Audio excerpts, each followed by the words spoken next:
All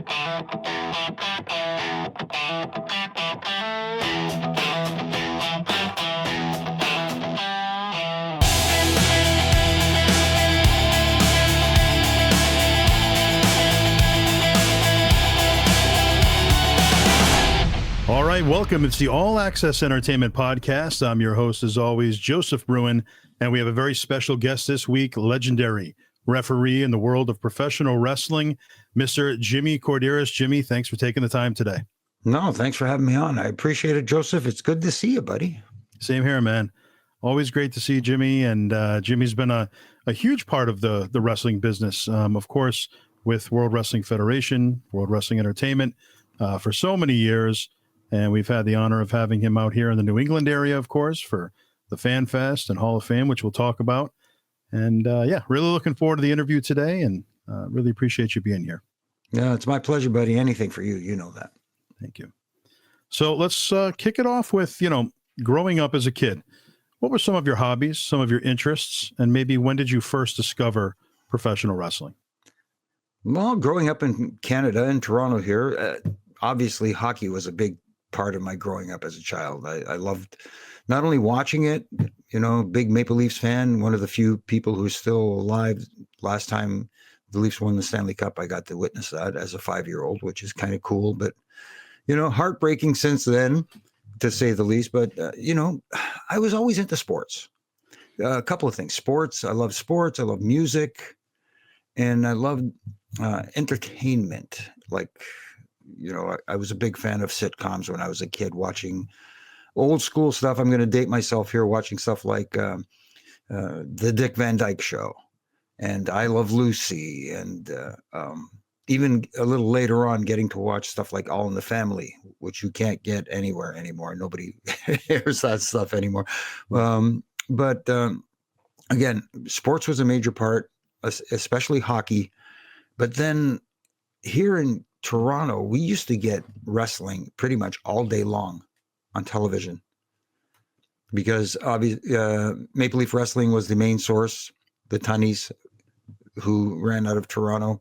We used to get AWA Wrestling on one of the affiliates. We got Mid-Atlantic Championship Wrestling from a Buffalo affiliate, along with WWF Wrestling.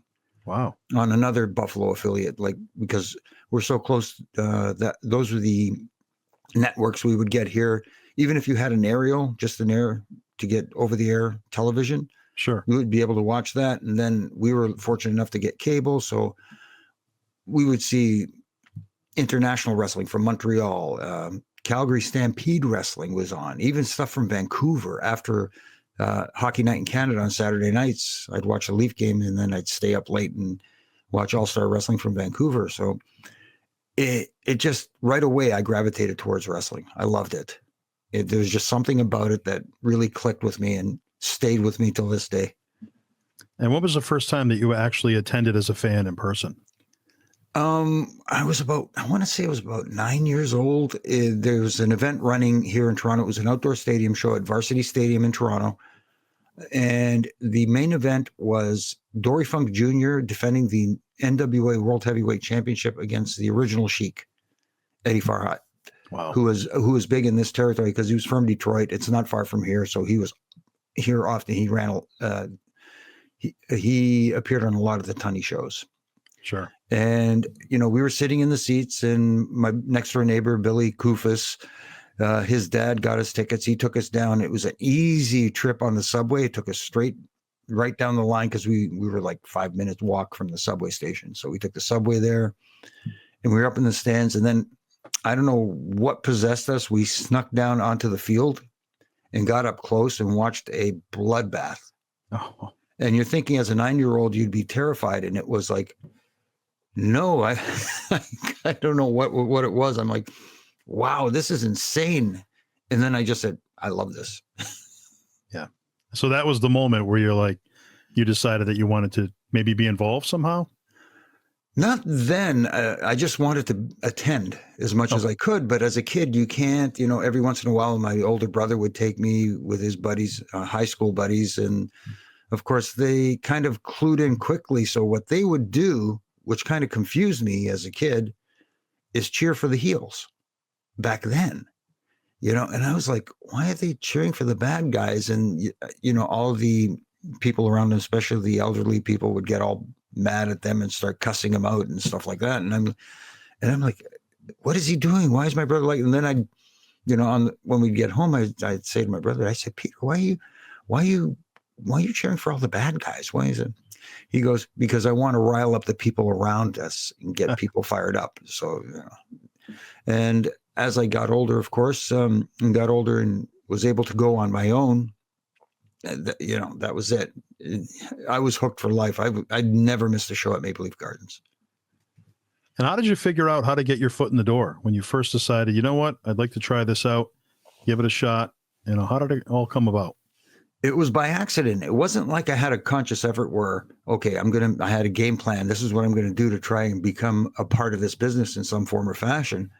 Like I said, would go down to every show and I would take pictures and sell them at the next show, kind of fueling my habit. It paid for my wrestling tickets. It paid for my parking, all that kind of stuff. And the guy who would run the program for Jack Tunney at the time, it was called Stranglehold Magazine. It was a program they had during the shows at Maple Leaf Gardens. He used to take the pictures ringside for her. His name was Elio Zarlenga. And he caught me selling the pictures. And to make a very elongated story short, he said, you can't do this. And I'm like, why not? Who are you? And he told me who he was. He worked for Jack Tunney, and, it was illegal because of copyright infringement and all that sort of stuff. And I'm thinking to myself, I'm going to get in trouble with the law for doing this. I'm thinking I'm going to lose my wrestling tickets. They won't let me back in the building. Right. That's what I was thinking. But he said to me, you don't seem like a bad guy. And we became friends. We became good friends. And he said, you know what? I'm going to introduce you to Jack. And maybe I could bring you on board as my photographer. You can be my assistant and come ringside and take pictures. And I was like, okay, this is cool. I kind of like this. So he introduced me to Jack, and Jack said, well, we don't need another photographer. We'll find something for the kid to do. And just basically became a gopher. You know how it is. They need something, you go get it for them. He would throw me the keys to his Fleetwood Cadillac and say, go pick up Andre the Giant at the Airport Marriott and bring him down here. Go pick up Hulk Hogan. And I'm thinking to myself, yes, sir. And then as I'm getting in the car, I'm going, oh, you got to be kidding me. I'm picking up Andre the Giant right now. This is insane, And that was my foot in the door. It wasn't a conscious effort to get into the business, but I knew I wanted to be a part of this business in some form or fashion. I just didn't know how to do it. Right. And I fell into it. Yeah. Tom Buchanan mentioned that there was kind of an interesting sense of humor that Jack Tunney had, and even his license plate on his car was his last name spelled backwards. Backwards, yes. And people trying to figure it out all the time. What is a yen nut? That's what they thought it was. They thought it was some kind of, not peanut, but some kind of nut. You know what I mean? Right. A yen nut. I know they thought maybe it had, not to sound this, but they thought maybe it had a Japanese connotation to it, something like that. I don't know. Sure. They couldn't figure it out. And I remember getting pulled over by the police one time, driving his car with Randy Savage in the back with Liz. And, the officer was like, is this your vehicle? I said, no, it's my boss's vehicle. He says, okay. And he even asked me, what is a yen nut? And I had to explain to him that's his name, his last name spelled backwards. Yeah. So what was that experience like picking up Andre the Giant? It was insane. I mean, the first time I had the pleasure of meeting him, he was very, very, very nice to me. I was, timid to say the least. You know what I mean? It's Andre the Giant. So when I had to go pick him up, I was like, okay, what is the procedure here? What do I do? Do I call him Andre? I ended up calling him Boss like everybody else because I picked up on that one really quick. But, you go to the hotel, I called up his room the first time I had to pick him up and there was no answer. And Timmy White was off that week. I don't know why he was off that week, but Danny Davis was traveling with Andre that week instead. So I called Danny Davis's room and I said, Danny, I said, Boss is not in his room. I just called him. Do you know where he might be? He says, yeah, he's probably down in the bar. Just go meet him there and I'll be down in about 15 minutes. And I said, okay, didn't think anything of it. So I go down and I met him. I said, hey, boss, I'm here to pick you up, to take you down. He says, hey, Jimbo, come sit, come sit. And so I came and sat down. He says, have a drink. And anybody who knows Andre says, you can't refuse. Right. So I thought, okay, it won't hurt if I have one. But by the time Danny came down, one had turned into like 4. And I'm thinking to myself, I got to drive. I got to take him down, because they're expecting me to bring him down. And Danny even looked at me and says, you want me to drive for you? I said, under normal circumstances, I probably would. But if we pull up to the building and you're driving and I'm not, I might get in trouble here. So he goes, okay, I'll just sit beside you and just be careful. So we took our time. And I'm not advocating for doing anything like this, but I just was at the time terrified that I didn't want to lose my job, but I didn't want to get pulled over because I probably would have blown over, as they say. Yeah. So we made it down to the gardens. Everything was fine. Thank goodness. And as I was walking by Jack, I was handing him his keys back. And I said, here you go, boss. And he goes, Jimmy, come here for a second. And I said, yes, sir. He says, have you been drinking? I don't know how he knew it, right? He figured it out. I mean, like, have you been drinking? I said, I didn't say anything. I didn't answer. I just shrugged my shoulders and went. And he says, was Andre in the bar when you went to go pick him up? And again, I went, not answering the question. He goes, look at me. He sighed. He goes, oh, okay, just go in my office, have some coffee, and you'll be fine until you're needed. He was really understanding about that, which is really nice.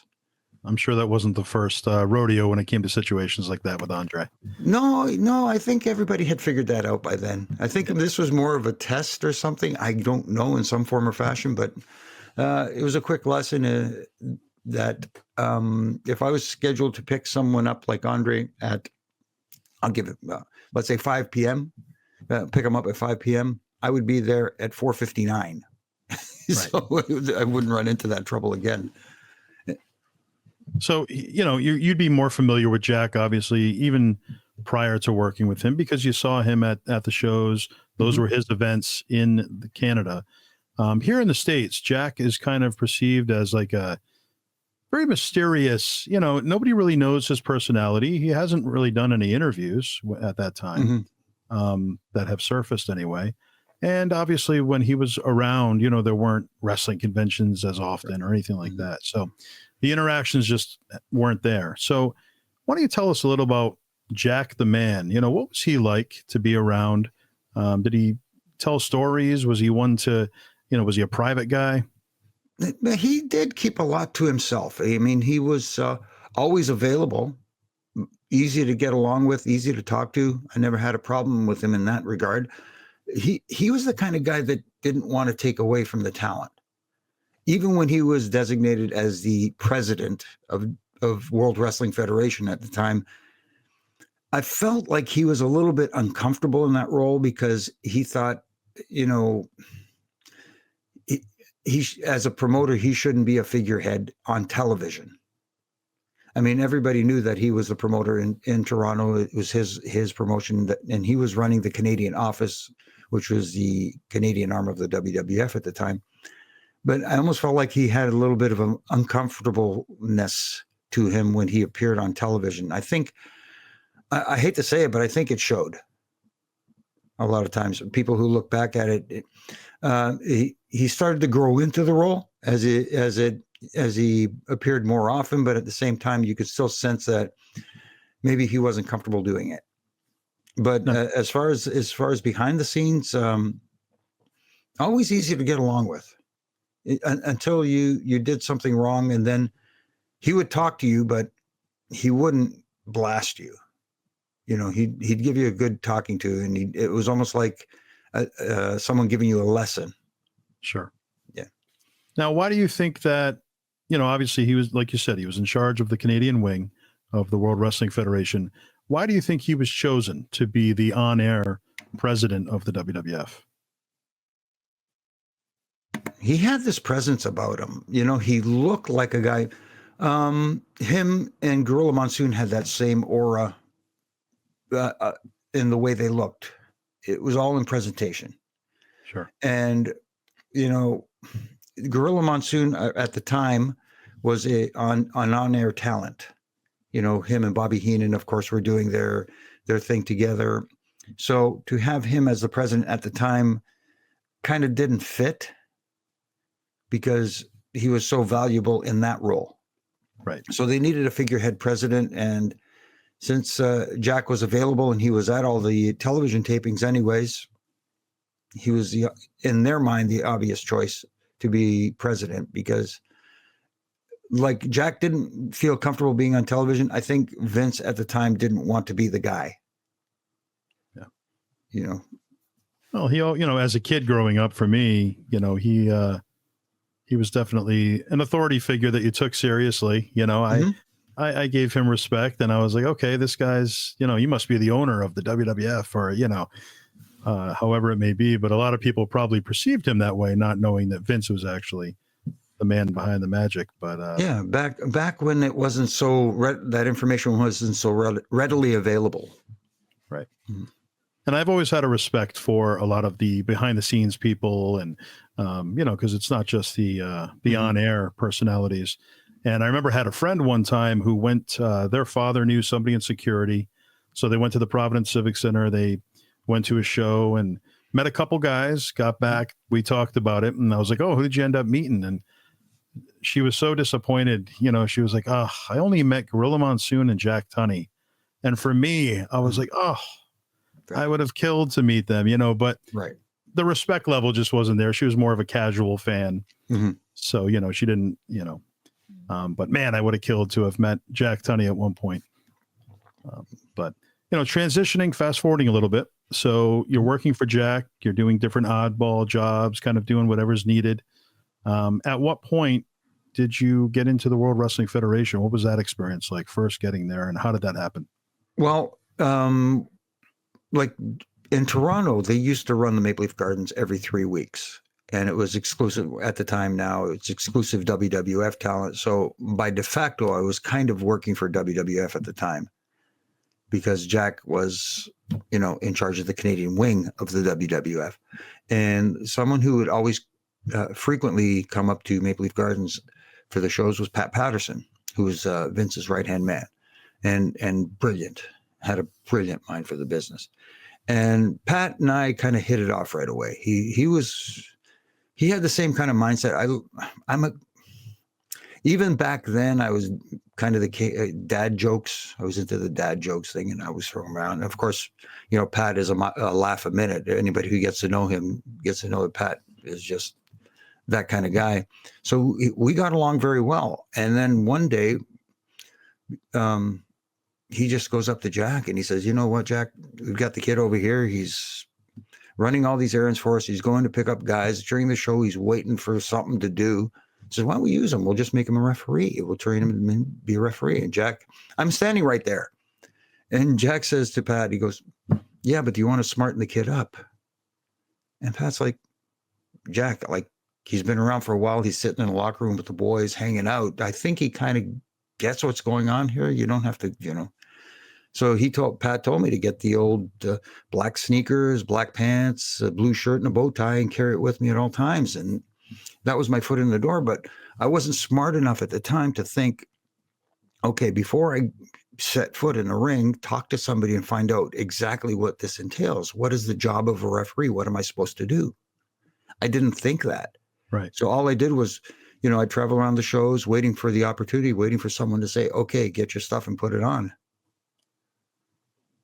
And then when it happened, it was at a spot show here in Ontario, in Newmarket, Ontario. And Chief Jay Strongbow was the lead agent. And he says to me, hey, Jimmy Jam, you got your gear with you? I said, yes, I do, Chief. He says, put it on your reffing tonight. I said, okay. He says, you're going to referee SD Jones versus Jose Luis Rivera, who was wearing the mask as the Red Demon at the time. And I said, all right. But again, I'm thinking now, okay, I don't know what I'm doing. Luckily, I was good friends with SD.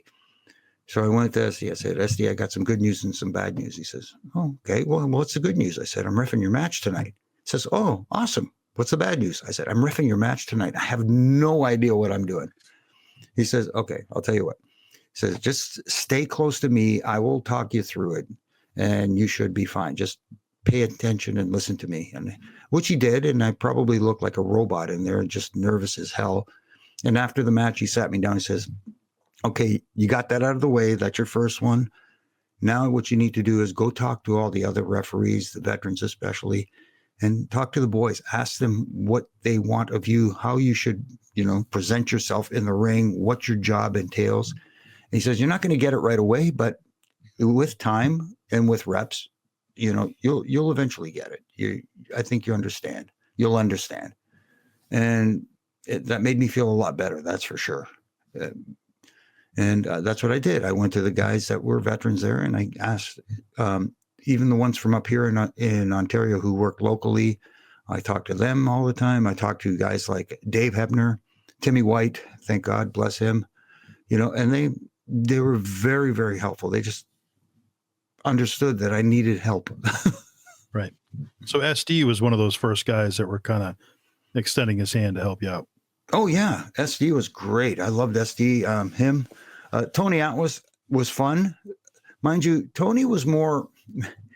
It was more of a buddy thing with Tony, where he, as opposed to giving advice, he just like being a pal. That was it. Sure. Right. But SD was very cool. He would sit me down, obviously, and just sit down, little tidbits of wisdom that helped. Yeah. And now when you started as a referee, did you also do ring crew? Because that often kind of, comes one with the other. Yeah, I started doing ring crew just before, like I said, that event in Newmarket where I refereed my first match. I was actually part of the ring crew as well. There was a referee up here by the name of John Bonello who used to take care of the ring up here, because if I'm not mistaken, it was his ring they used until the WWE ring was brought up here, which was a different setup. Not all rings are the same, but they're basically set up the same. They're the same basics, little differences here and there. So he started training me on his ring to help him set it up. And then when the WWE ring came up, I was instructed. I don't remember who they sent up. I'm trying to remember who they sent up the show, because if I'm not mistaken, the guy's name that used to build the rings for WWE at the time was Mark Carpenter. Sounds familiar. I believe that's who it was. And that was the old ring that was not very forgiving. It was a little stiff. And even guys, when they come into the territory for the first time, they'd take that first bump and go, damn. But yeah, that's when I started helping out with the ring. And then eventually they got a ring truck for it, and I would drive the ring truck and set up the ring. Yeah. So I was the one that did it for this territory, and every once in a while had to cross into upstate New York and stuff that was drivable. Right. Yeah. And what was your first experience meeting Vince McMahon himself? I'm trying to remember that first time. It was at TV. No, wait. Yeah. What they used to do up here in Toronto, and I believe they did it at other major venues as well, is they would film the shows. Like they would film the shows at Maple Leaf Gardens, and they would insert them in this. What was that show they used to have where they'd show matches from different locations? Like they'd show a match from Boston Garden, they'd show a match from the Madison Square Garden. Either maybe TNT. It wasn't Tuesday Night Titans. It was Bobby and Gorilla used to host the show. Primetime Wrestling. Primetime, that's it. Yeah. Yes, thank you. Primetime. So they did.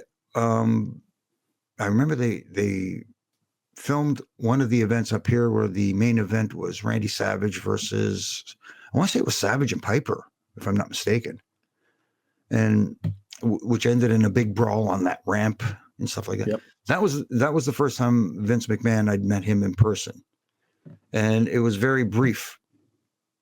It was like, Jack introduced me, and it was kind of like, Vince, this is Jim Korderas. He's one of our, one of the guys that helps us out here. He also referees and does ring crew.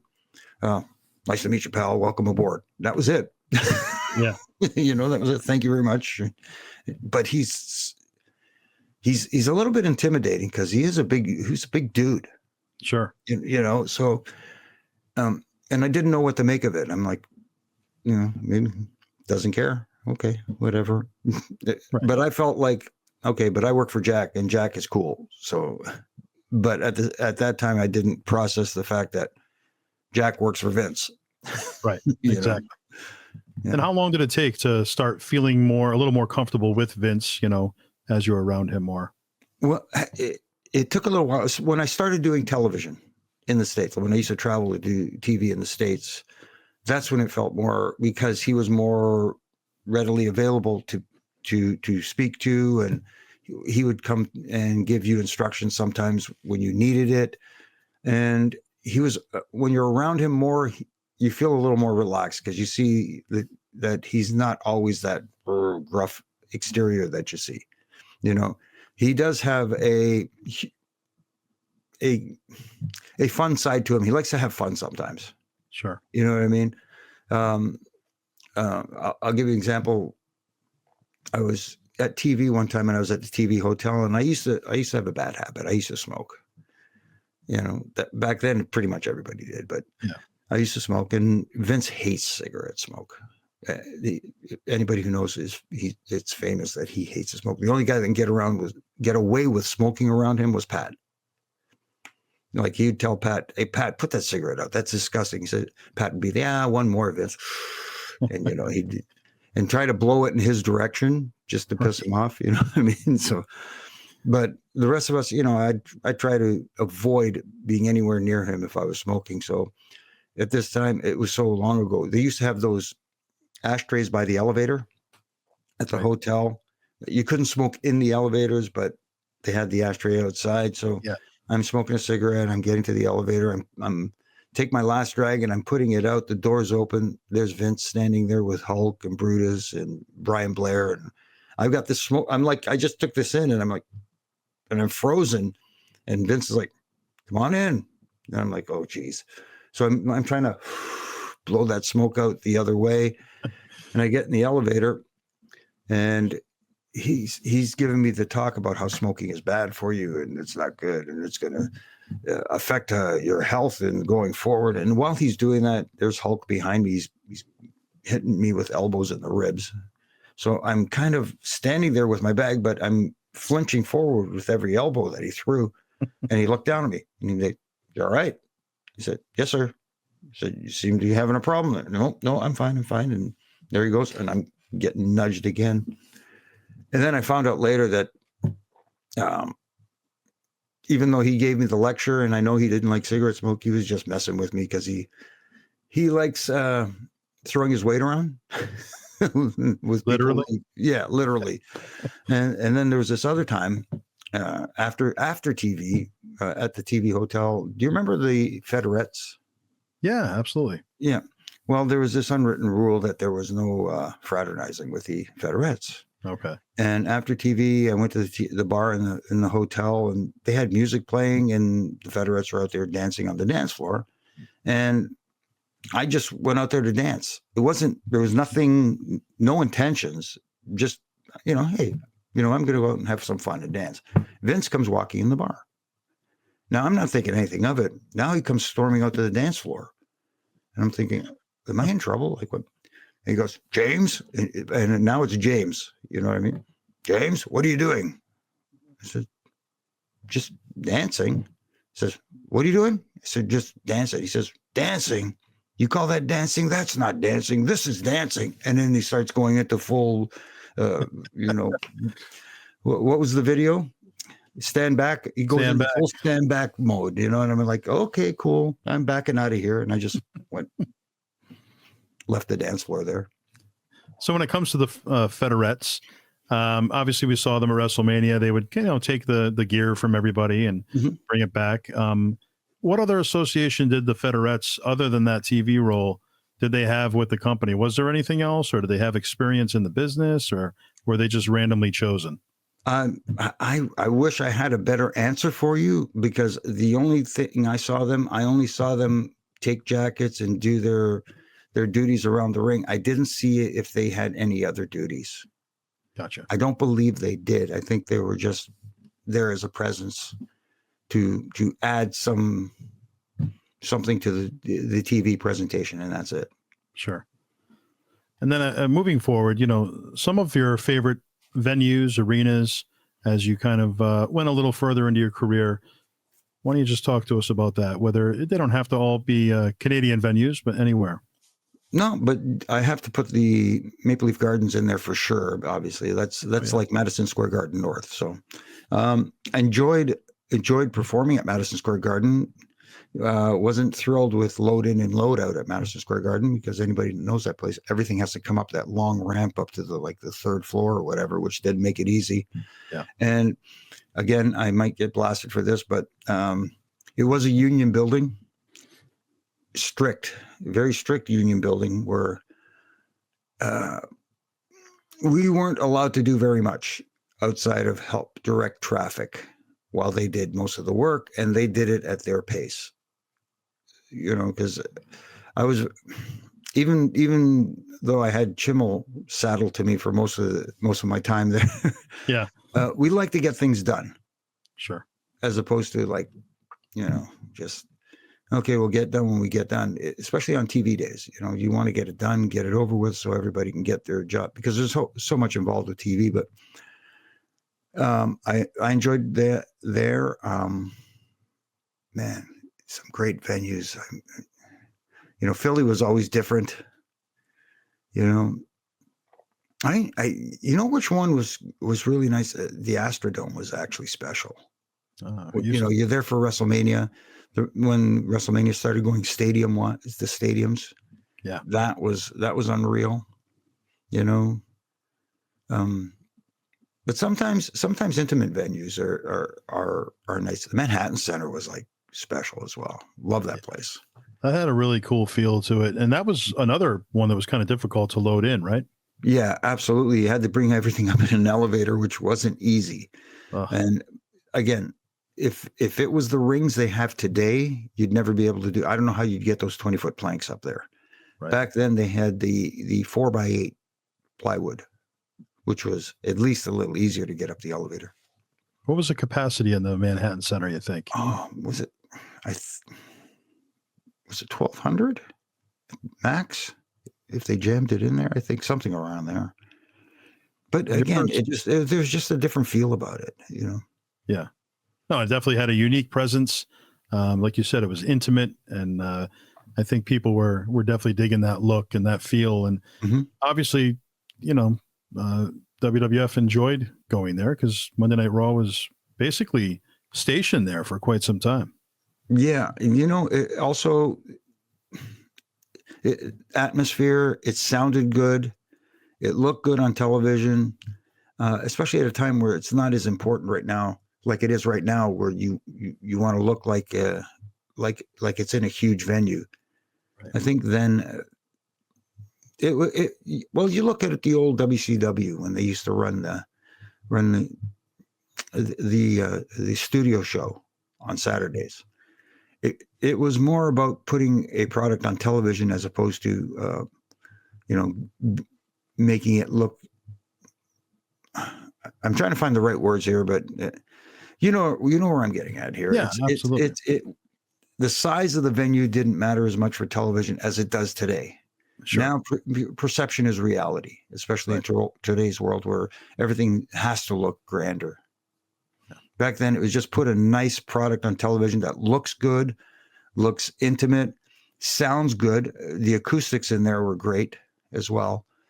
All part of the package, And your first time at Madison Square Garden, what was the feel like back then? Was it, it's got kind of this aura around it, oh my gosh, Madison Square Garden. But when you're actually working it, does it feel that way? Does it feel special, or is it just another arena? I'm sure that opinion can change. At first, when you go in there for the first time, that's the feeling you get. Yeah, like, oh man, this is special. I mean, this is the house that Bruno built, and especially as someone who had the honor of meeting Bruno and getting to talk to him, getting to know him, getting to work in that building for the first time. It's like, wow, this is incredible. This is the Mecca, especially for the sport of professional wrestling, for the sports entertainment of professional wrestling. I know people hate that term, but they should get over it. Yeah. It's exactly what it is. You know what? Any sport is sports entertainment. Now I'm getting off the rails, but after you start working there at that venue for a little while, it's always special, but it's never like the first time. Right. And then, of course, WWF would kind of hit an area of 1993-ish, where it started to kind of go down in attendance for a little while there. And you'd see high school gymnasiums and stuff used for WWF shows. And oddly enough, that was one of my favorite times in professional wrestling was the new generation era and kind of, 92 to 96. I was always a fan of some of the oddball characters. And I know a lot of people kind of frown upon that era. What was it like from a business standpoint, being on the road with them and going from, Wrestlemania 3 to a small show with, TL Hopper and the Goon? It was a drastic change. I know a lot of the guys were kind of not thrilled about it, but they went along with it because, at the time you did what the boss wanted to do. There was a lot of stuff. You had TL Hopper, you had Duke the Dumpster Drosy, you had, oh my goodness. There's so many characters that you had, the Goon. The Goon who played hockey, you know what I mean? I don't believe how he was able to work in those. Oh, I know those faux ice skates, but with that heel on it like that. But anyway, Vince tried something different because crowds were not what where he'd like them to be, and the business has always been cyclical. You have your ups and downs and your peaks and valleys.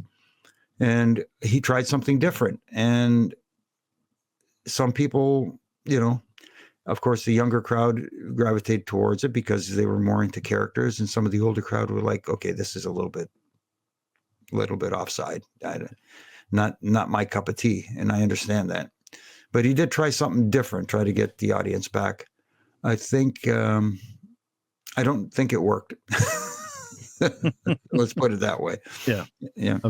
Eventually I had to flip the switch and kind of go a little edgier, obviously, to make it work. But again, a time period that, was more so for children. And, you really don't know until you test it out. So exactly. Yeah, it is what it is. But also Mike Chioda, another fellow referee, been there. He was there for a long time, just like yourself. Probably started maybe just after you. Yeah, just after, yes. Yeah. Some memories of Mike over the years, working with him, and whether it be refereeing or ring crew, any road stories or anything? Yeah, Mike was basically Tony's traveling partner when on his ring truck. Like everybody was designated a ring truck. Jack Doan had the one in the Midwest. Tony and Mike were designated the ones on the East Coast, and I was the one in Canada who had my ring truck that did a lot of Canada, and U.S. bordering states that were close enough that were easier to get to than some of the other places. But Mike was he was always friendly. He was always a good dude. Had a loud personality. He was always, we were smoking buddies, and he was good to get along with. He was fun. We would always laugh because when we would drive in the car after shows, after TV, because the TV truck would, there was a ring truck that took the ring from town to town at TV, where we didn't have to drive. And Tony and I would be sitting up front. I was always driving. Tony would sit in the passenger seat. Mike would get in the back and he'd be asleep after 5 minutes. We'd always laugh about that. We'd be, Tony and I would be chatting about whatever it is, whether we're talking about the show, whether we're talking about whatever we saw on TV, something like that. And we'd look and we'd just be, what do you think of that, Kyoto? And he'd be passed out in the back, just sleeping, but he's a good dude. Mike's a good dude, good referee, very, I know he handles a lot of the seminars down there in Orlando where he is. So if I can give him a cheap plug, if you're an aspiring referee and you need some guidance, check it out. Check out Mike Kyoto down in Orlando. Can't go wrong. You mentioned Jack Doan. Some memories maybe of Jack over the years as a referee? Yeah, Jack, I mean, was probably the toughest referee I've he's taken more like bumps, like he's taken chair shots, he's taken elbow drops from people like Kevin Nash that looked like he kills him. I don't know. And he kept getting back up. Not at the time. He did sell him, but I'm talking about like he was fine afterwards. But yeah. Jack and Chad were kind of like the guys from the Midwest. They had their own like deal going. We were a good crew. We got along really good. I don't think there were any issues with anybody back then. I mean, there wasn't any like competition like, oh, why is he doing that match and why am I getting it? We just, did our job and we were happy to do it. I think we all got along well. Yeah. Oh, a lot of great guys. I mean, you could just tell the personalities, everybody on the referee crew seem, pretty awesome and has been over the years. How about pay structure? Talk about pay structure a little bit. When it comes to referees, are you getting paid per match? Are you getting paid extra for pay-per-views, or is it kind of just across the board, one type of payment? How does that work? Yeah, you got paid per event, not per match. So there was a kind of like a base, and then depending on the house back then, you would get paid more. And if it was like pay-per-views, if you had to take certain bumps, sometimes you would get a little something extra. And of course, pay-per-views, Wrestlemania especially, there was also a little something extra there. But I was fortunate enough because being on the ring crew, I was kind of double dipping. So you get paid separate for being on the ring crew and separate for refereeing. See, yeah, and the ring crew pay was always the same. And the referee pay kind of depended on the event, the size of the crowd and so forth. So almost like the boys. Yeah. And who were some of the easiest guys or girls to get along with backstage? Just day to day, waiting for the show to start and just easy to talk to?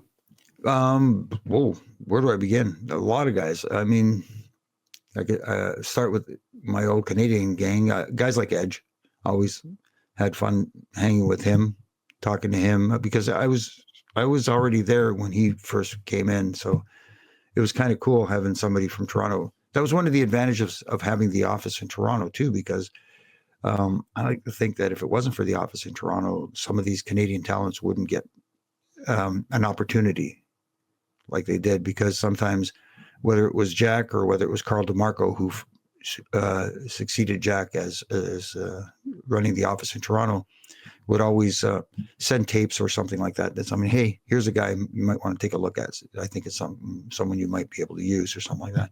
But always got along with, of course, Owen, Eddie.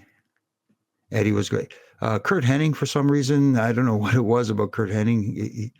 He used to stir the pot a lot, having fun, but at the same time, we got along well. Got along with the agents for some reason well. Guys like Jack Lanza, guys like Tony Gurria. Always got along well with those guys, and of course, Chimmel and Coach and Cole, we used to have our 4-man group where we play cards backstage and stuff like that. But again, I don't want to say the list is long, but obviously you get along with certain guys more than you do with others. And Edge and Christian and those guys were always cool. Lance, Test, And it may have been before your time just a bit, obviously, but Dick Worley and Dick Kroll, 2 referees early on, WrestleMania 1. Any interactions with them over the years, even if it was, outside of the WWF? I only got to meet them briefly, unfortunately. Obviously, I used to get to watch them on television all the time because we did get the WWF TV up here. But unfortunately, I didn't get a chance to sit down with them and pick their brains as much as I would like to. It was almost like, hey, it's a pleasure to meet you. Nice. And it was kind of like in passing. Sure. So I never got the chance to actually sit down and talk to them. And it may be tough, but to pick your top 3 matches that you've officiated over the years, if you could pick 3, any era, what would those be? Obviously, I'd have to pick WrestleMania 24, Edge and Undertaker. I mean, it's the main event of WrestleMania, and that's huge. That's huge. It's something that even referees aspire to. I mean, it's one thing to be on WrestleMania, which is amazing, but to be part of that main event, for them to entrust you with that is very special. So that stands out for me. I have to go back and say SummerSlam 2002, Eddie Guerrero. No, it wasn't Eddie. Sorry, Rey Mysterio versus Kurt Angle, the opening match, which a lot of people to this day still think is one of the best opening matches ever of any pay-per-view, not just SummerSlam. Yeah. And it just a testament to those guys is what it is. And oh man, got to pick a third one. Here we go. Not easy. One that was special for me, another SummerSlam match, was Edge defending the Intercontinental Championship against Lance Storm, because it was kind of like an all-Canadian deal. Oh, yeah. So that always makes me feel special. Now you get that big spot, main event of WrestleMania. Like you said, it doesn't get any bigger than that. Did you know in advance that you were going to get that, or did you find out the day of, last minute, you're refereeing the main event at WrestleMania? No, I was originally scheduled, because the schedule, they kind of set up the lineup a couple of weeks before, and I was originally scheduled for the what was the ladder match that was happening at WrestleMania 24. That was it a TLC match? It was a ladders match. It involved ladders. I know that. Can't remember. Was that a Money in the Bank or no? It might have been Money in the Bank. Yeah. Yeah, because at the time I was kind of designated anything that involved ladders, tables, and chairs like that. I was blessed to be part of all 3 TLC matches and that sort of thing. So I was kind of designated the referee for those matches. So that was the match I was assigned to.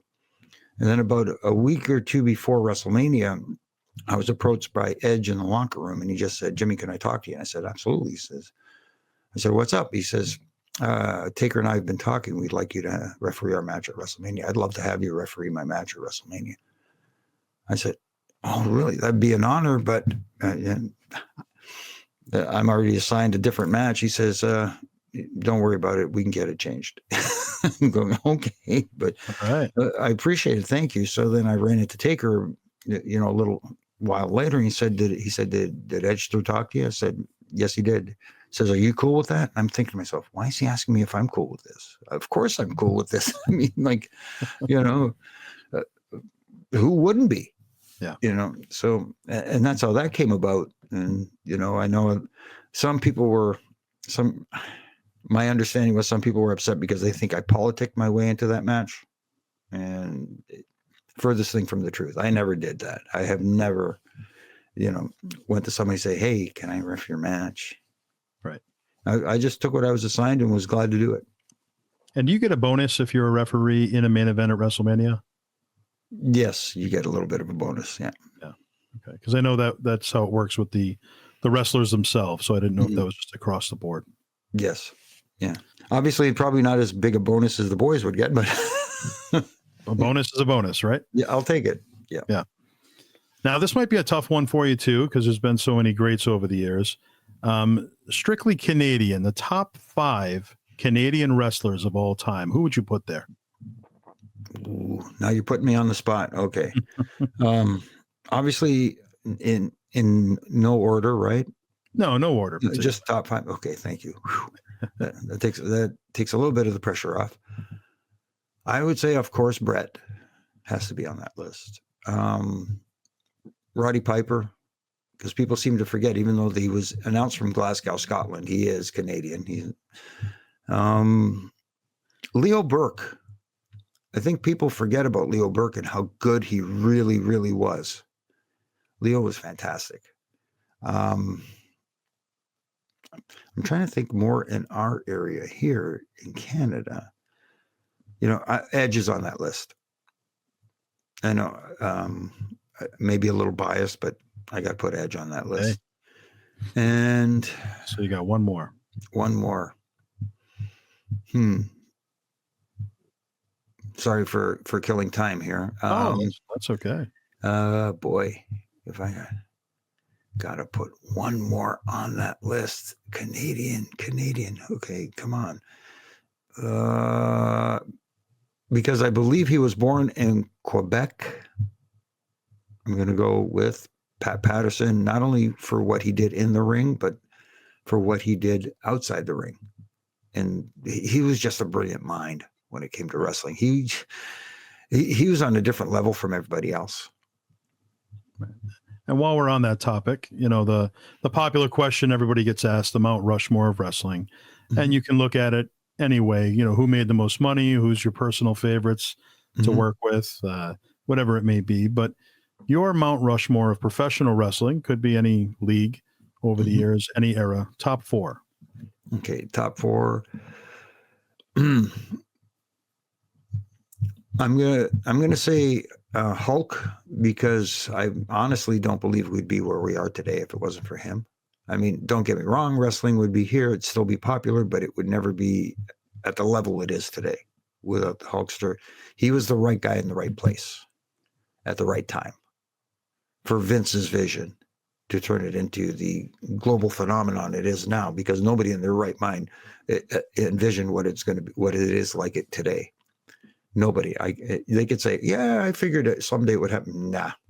No. It always had that stigma attached to it, and Hulk was one of those guys that helped erase that stigma. Ric Flair is on that list. See, this is not easy because it's very subjective. Sure. I would say Shawn Michaels is on that list. All right. And there are so many talented guys, but I'm looking at overall package. Like I would put, it's a toss up now because I'm thinking someone who doesn't get enough credit for being as good as Eddie. I think if Eddie's career would have been longer, he would have been on everybody's list. He was just that damn good. But yeah, I'm going to stick with Eddie. I don't care. Yes, maybe a little biased. I don't care. Eddie was a good friend. So I'm putting him on my Mount Rushmore. Say that 5 times fast. Well, Eddie Guerrero, I mean, one of the greats. You can't deny that. On any Mount Rushmore, he certainly, could deserve a spot, and I don't think it could be argued, But when it comes to, the Sky Dome, Toronto, Canada, WrestleMania 6, obviously you were with the company already at that point. What was that feel like? I mean, that was like still to this day perceived as a larger than life show. Even if you didn't, if you weren't a wrestling fan, you saw the visuals of WrestleMania 6, Hogan, Warrior. It was just one of those larger than life events. So take us through that day. What was that like? Well, the day started for me set up, of course. And while you're setting up in that empty building, that looks massive. Now you're going, I can't believe we're going to fill this place. Are we going to, that's what they're saying. They said the place is going to be full. And then once it comes to bell time and, the arena is full, the stadium is full, you're thinking, this is incredible. Like you said, the visual alone. Now, again, I talk about the stigma that's always attached to professional wrestling amongst non-wrestling fans. Yeah.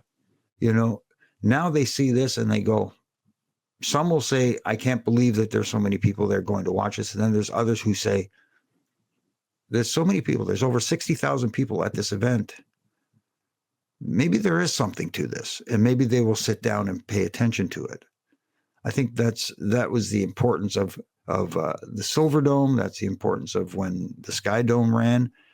And again, it went through cycles, but those two events, I think, were the precipice of getting people to remove that idea from their mind, is that, oh, that nasty word, pro wrestling. Oh my goodness. I don't, Yeah. you know what I mean? Yeah. But that day it was incredible because Toronto has always had a reputation for having a good crowd. Their crowds, the audience is always very boisterous and they get involved. But that day, they were loud. They weren't as loud as the WrestleMania 18 show during Hogan, but they were close. They were very close. When Warrior pinned Hogan, I mean, that retractable roof almost blew off. Yeah. Yeah. Now, Bret the Hitman Hart, one of the top stars in the industry, one of my personal favorites. What are your memories with the Hitman over the years? He's somebody that could work with, Bam Bam Bigelow, and next night he's, with Mantar, and then he has a killer match with The Undertaker, and, he could work with anybody. And, his claim to fame, words out of his mouth, is that, he never injured anybody. And that's, something that you have to respect. So just your feedback on Bret over the years. Bret could easily be on people's Mount Rushmores, and maybe, he could be an add-on if you want to add a fifth face to the Mount Rushmore. I mean, you can make an argument for that. Bret is one of the best technical wrestlers ever. And he always made everything look legit, and he prided himself on that. He didn't want to make it look like, he wanted to make people, even those that knew that wrestling was a work, that the outcomes were predetermined, he wanted to make people question, okay, that looked like it hurt. That looked hard. That looked snug. That looked stiff. You know what I mean? Yeah. But everything technically was sound for him. Sure. He wanted everything to be sound. And he pretty much, I don't ever recall him having a mishap in the ring, ever. And like you said, he could work with anybody. He can work with a giant. He can work with smaller guys. He could work pretty much any style. I've seen him work, like him and Dynamite Kid working together. Dynamite Kid was one of the first high flyers in North America. I mean, obviously we've seen the Lucha guys before. We've seen guys in Japan, but that style was never really prevalent in North America. And guys like Dynamite, guys like Rey Mysterio, but guys like Eddie, and and Bret was able to work with guys like that. I don't recall him ever working with guys like with Eddie in particular, or Eddie or Ray. I think they were after Bret, but he would be able to work with guys like that. Yeah. And just make everything look so smooth and seamless and so good. I think we could have seen Bret with some of that talent if Bret's career hadn't been cut short. They were in WCW at that time, so maybe we could have seen that, Right. But yeah. So moving on to the managerial skills of one Captain Louis Albano. He was one that, a lot of people have stories about, and just entertaining in and out of the ring. What are your memories of the Captain?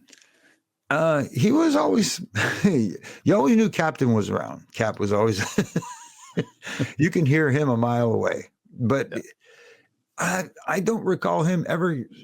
I don't recall ever seeing him get hot. I've never seen him get mad. He was always like that guy. He was a practical joker, but it was more with his words than actual physical ribs. You know what I mean? Sure. He was that kind of guy. And it was interesting because Captain Lou Albano was the manager of champions, but was a babyface. You don't normally see a lot of babyface managers.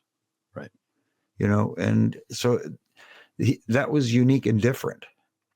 And I don't know what more to add. I mean, I remember him being when I mentioned earlier that Maple Leaf Gardens used to run every 3 weeks, but every Monday after Maple Leaf Gardens, they would be in Brantford, Ontario, which was at the time about an hour and 20-minute drive outside of Toronto, to do the Wrestling Challenge tapings before doing the Superstar tapings in Poughkeepsie on Tuesdays, and they'd fly down to New York and then go to Poughkeepsie. Sure. And one of the duties I had then was I would drive the minibus to drive some of the talent to and from Brantford. So I'd be shuttling them back and forth, and Captain Lou would be a frequent passenger, and he'd just like he'd get together with guys like Mr. Fuji and guys like Classy Freddie Blassie, and they just go back and forth and listening to him just go at each other. It was hilarious. And I have to be that fly on the wall and just keep driving. Right. Thanks so much, fans, for joining us here for part 1 with the legendary Jimmy Korderas here on All Access Entertainment Podcast. Make sure to subscribe to our page, and you'll get the notifications when part 2 pops up. Jimmy, thanks again. No, my pleasure, buddy.